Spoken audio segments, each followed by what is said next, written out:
Comment peut-on définir la mort? À la suite des précédentes vidéos où nous avons parlé de la résurrection et de la mort, il y a eu quelques questions concernant le terme mort. Qu'est-ce que c'est que la mort? Nous voulons préciser que ce mot a différentes significations selon qu'on est dans une civilisation ou dans une autre. Mais vulgairement, quand on parle de mort, c'est la cessation de la vie, c'est ce qu'on sait. On a comme l'impression qu'il y a une opposition entre la vie et la mort. La mort n'est pas la cessation de la vie, mais la mort est une étape de la vie au même titre que la naissance. Le terme mort est un terme circonstanciel parce que ce qu'on appelle mort ici n'est pas mort de l'autre côté. Et on peut comprendre difficilement lorsque Jésus dit qu'il est la résurrection. Celui pour qui la mort est la cessation de la vie, alors la résurrection est le fait du mort de revenir à la vie. Mais nous allons essayer de comprendre quand Jésus dit qu'il est la résurrection, ce à quoi renvoie le terme mort. Si nous prenons toujours le contexte chrétien, la mort se présente, prenons le cas du Nouveau Testament, la mort dans l'idée chrétienne, c'est la cessation de la vie en vue d'une autre vie. C'est-à-dire, selon qu'on a bien vécu, on va parler de la résurrection pour vivre avec Dieu dans le royaume des cieux. Selon qu'on n'a pas bien vécu, on n'a pas obéi à Dieu, on n'a pas donné sa vie à Jésus, quand on sera mort, on irait en enfer. On aura eu toujours une résurrection, mais plutôt en enfer, après le jugement. Voilà un peu l'idée chrétienne de la notion de la mort. Quand on rentre maintenant dans l'Ancien Testament, nous constatons que le terme mort n'a pas le même sens que dans le Nouveau Testament. Parce qu'en fait, dans l'Ancien Testament, la mort est constatée sur une vie physique. Quand une vie physique n'est plus, on parle de mort. Pas dans l'intention d'une résurrection quelconque ou d'une autre vie qui viendrait. Parce que pour bien illustrer, on le voit dans le texte de la Genèse 25, lorsqu'on parlant d'Abraham, on dit qu'Abraham vécut rassasié de jours, il mourut et il fut enterré auprès de ses pères. C'est comme ça que l'Ancien Testament définit une bonne vie, c'est-à-dire vivre rassasié de jours, être enterré auprès de ses pères. Alors nous avons essayé de distinguer la mort dans l'Ancien Testament et de distinguer la mort dans le Nouveau Testament.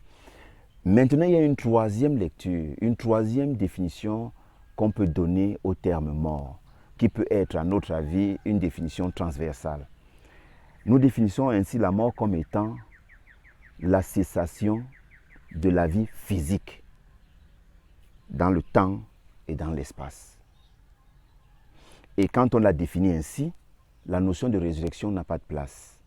C'est pourquoi on peut comprendre Jésus lorsqu'il dit qu'il est la résurrection étant au présent. Parce que quels que soient les cas de résurrection que l'on nous raconte, nous voyons que toutes ces personnes ont fini par ne plus exister. Si on revient même au cas de Jésus, il n'est plus là. On essaye simplement de spiritualiser la chose pour dire qu'il n'est plus là physiquement, mais son esprit est avec nous. Si on le dit de Jésus, on peut le dire de toute autre personne qui aurait vécu une icône, qui a marqué le monde, qui a marqué son temps, peut ne pas être là physiquement, mais son esprit, ses enseignements continuent à être enseignés, continuent à être prêchés. En cela, on va dire que la personne qui n'est plus physiquement existe encore, mais de façon au travers des œuvres qu'il aurait laissées. Il faut éviter de voir en la mort une cessation de vie, parce qu'en fait, la vie n'a pas d'arrêt. La vie a plutôt des moments. On va remarquer la naissance, on va remarquer la mort. Donc, selon qu'on meurt ici, on est en train de naître quelque part. Ainsi de suite, c'est toute une continuité. En parlant de la continuité de la vie et de la non-cessation de la vie, et en essayant de dire, de démontrer que la mort ne peut en rien arrêter la vie, nous pouvons aussi illustrer ça d'une autre façon. Lorsqu'un enfant naît, lorsqu'on parle de naissance, en fait, l'enfant quitte le sein maternel pour aller dans un monde un peu plus physique. Il était certainement physique quand il était dans le sein maternel, mais maintenant, quand il est dans notre monde, quand on le voit grandir, il est quitté de quelque part.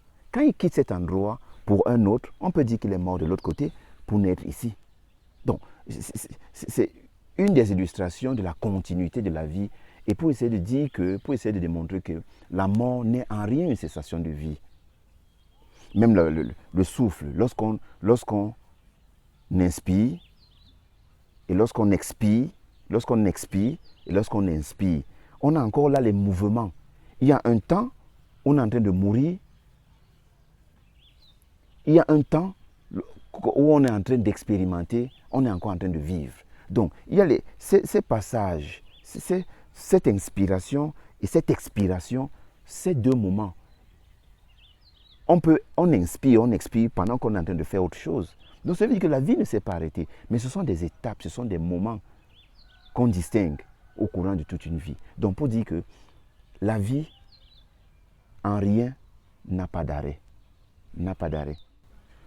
Le corps qui ne vit plus ici aujourd'hui, on va l'enterrer. Ce corps va encore se mélanger. Et va devenir, c'est la même terre qu'on va utiliser encore plus tard. Donc, il n'y a pas d'arrêt. Autrement dit, la mort est constatée dans un endroit. C'est tout.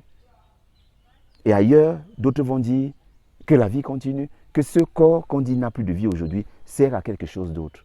Donc pour dire, la mort n'est pas la cessation de vie, mais c'est une partie dans le processus de la vie. C'est ce que nous pouvons dire pour préciser l'idée sur la mort. Jusqu'à ce niveau, parce que ça ne va pas être facile, on ne va pas comprendre tout, mais c'est l'idée qui est derrière lorsque nous parlons, lorsque Jésus, selon notre entendement, lorsque Jésus parle qu'il est la résurrection dans le présent.